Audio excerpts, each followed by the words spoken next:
Aujourd'hui au menu, caldeira de calamar. Pour faire une caldeira de calamar, traditionnellement, il faut bien sûr des calamars, des oignons, de l'ail, des tomates, des patates et des poivrons. Dans celle-ci, on va ajouter quelques ingrédients en plus. On va ajouter quelques scampis, on va ajouter un peu de citron, bien sûr du sel, du poivre, aussi du piment d'Espelette et du gingembre, et puis au fur et à mesure que je goûterai, je vais voir quels autres ingrédients pourraient enrichir ma caldeirade de calamar. Pour ma caldeirade, je vais utiliser des patates à frites, donc pas des patates à chair ferme. Normalement, il est conseillé de couper toutes les patates avec les mêmes dimensions, parce que ça facilite au niveau des temps de cuisson. Moi, j'aime bien avoir des choses qui sont un peu différentes. Donc, les patates sont là, et ce que je vais faire, c'est que je vais déjà légèrement saler l'eau des patates. Pour la découpe des légumes, quelque chose que je trouve très pratique, c'est d'utiliser un petit tapis antidérapant. Ici, je vois que ça bouge, ce qui n'est pas pratique quand on coupe. Donc ici, je lui mets un petit tapis antidérapant. Et là, ma planche, elle ne bouge plus, ce qui est beaucoup plus gai quand on coupe les légumes. Donc pour éplucher un oignon, moi, j'aime bien travailler de cette manière-ci, où je coupe d'abord ce morceau-ci, puis ce morceau-là. Enfin, je coupe mon oignon en deux, et là, il devient très facile à éplucher. Voilà. Je fais la même chose pour celui-ci.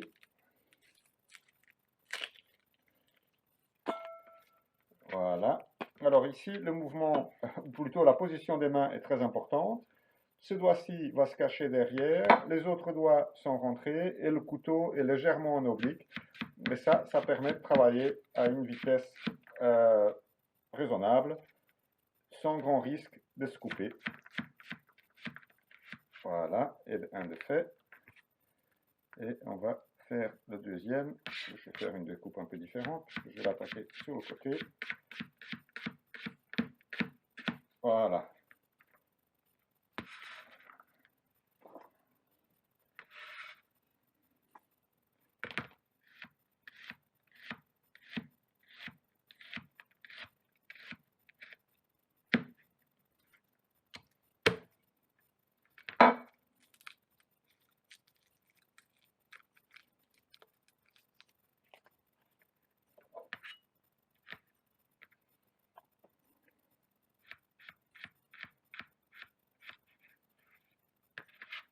Pour le gingembre, je vais d'abord enlever la peau. Alors pour enlever la peau, on utilise le côté du couteau qui ne coupe pas.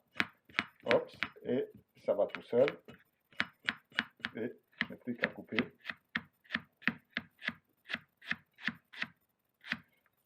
Ce qui m'intéresse du gingembre, une tomate. Bien sûr, avoir un couteau très aiguisé, ça aide pas mal pour la découpe de tomates.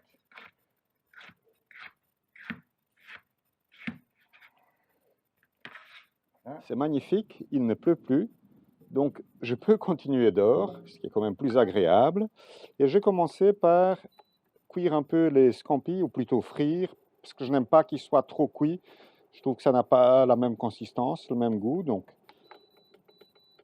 je mets un peu d'huile d'olive,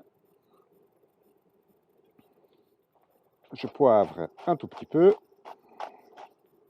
Et j'aime bien faire toutes les préparations dans la même casserole pour avoir vraiment un assemblage des goûts qui continue.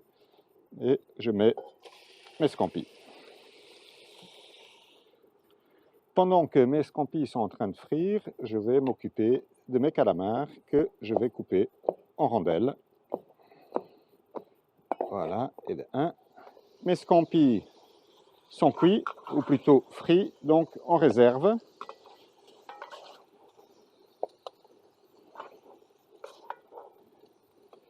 Oups.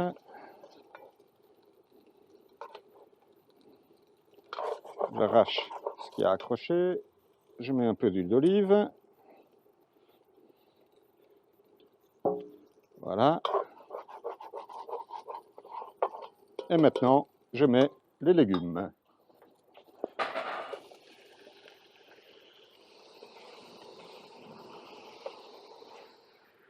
Je rajoute aussi un peu de bouillon de volaille. Voilà. Voilà. Et j'augmente la température.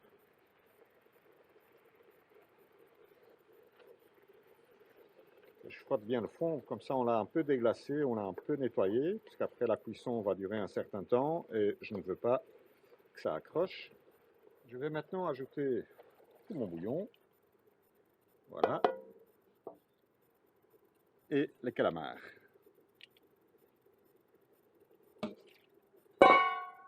Voilà.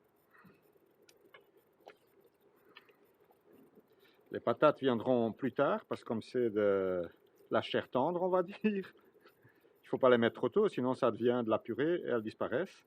J'ai failli oublier les échalotes. Voilà. Je vais aussi ajouter dans ma recette un peu de jambon de pays.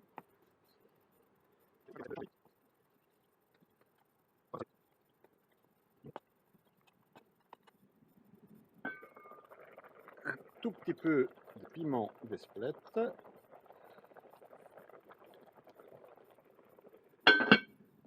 Un peu de noix muscade. Et on mélange. Un peu de citron. Je viens de réaliser que j'avais complètement oublié le laurier, c'est très important. Et alors j'ai enlevé aussi des rondelles de tomates, pas de tomates, de citron, parce qu'on pouvait les confondre avec les calamars, ce qui n'aurait pas fait bon ménage. Je rajoute aussi les poivrons, comme dans la recette originale, des verts et des rouges.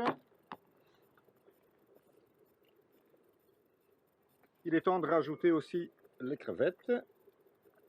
Voilà.